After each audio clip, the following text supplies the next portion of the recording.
Ọnwụ ekechi tozuni were gị ya na-ede ma ekechi gozuni were de jejeje no ọza tọkọgụ n'obodo ma kenya mụnye mgbagụjegbe na-eso ọdanwụbegbo na agụgbogbo buru fiere n'ime eshamọda gbogbo buru tọbe chakwuru ebe ọkwuru eto ụkwụ na-ejebọgara na gị na gọlọndụ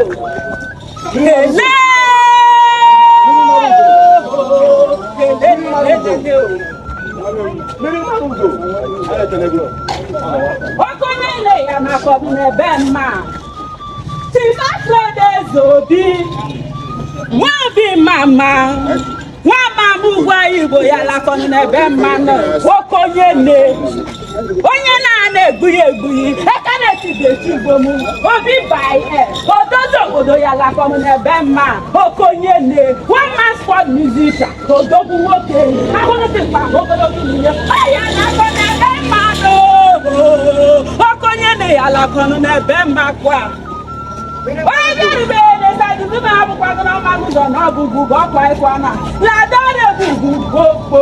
odozi obodo ya lakọnụ ya lakọnụ n'ebe mmanụ atụkwara m n'ụwa bashọnụ n'ọbụ onye zuru nke ihe ọla nwaobi mama ya lakọnụ n'ebe mma atụmanụ ka ihe menya ya lakọma o atụmanụ ka ihe menya ya lakọma o ọkpara nwanya o evangelist Nwobi sịra babaladara yo ụnamụladoro yo Mr. Asmond Obi sịra okonye odozi obodo ladara yo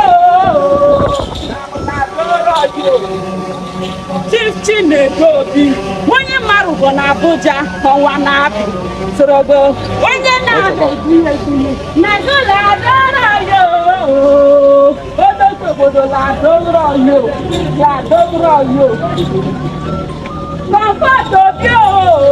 oyiri na-enye sorogo onye amadozi obodo na ladara yo okonye ladoro yo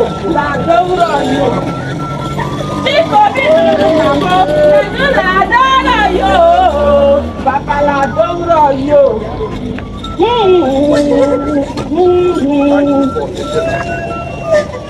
Ifeanyi soro ladara yo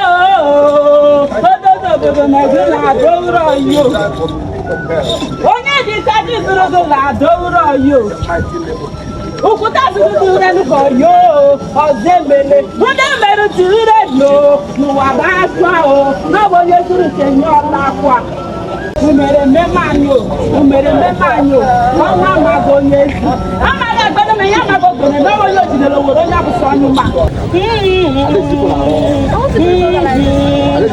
azụkwara m n'ọnwa amaghị onye ezi odozi obodo ya lakọnụ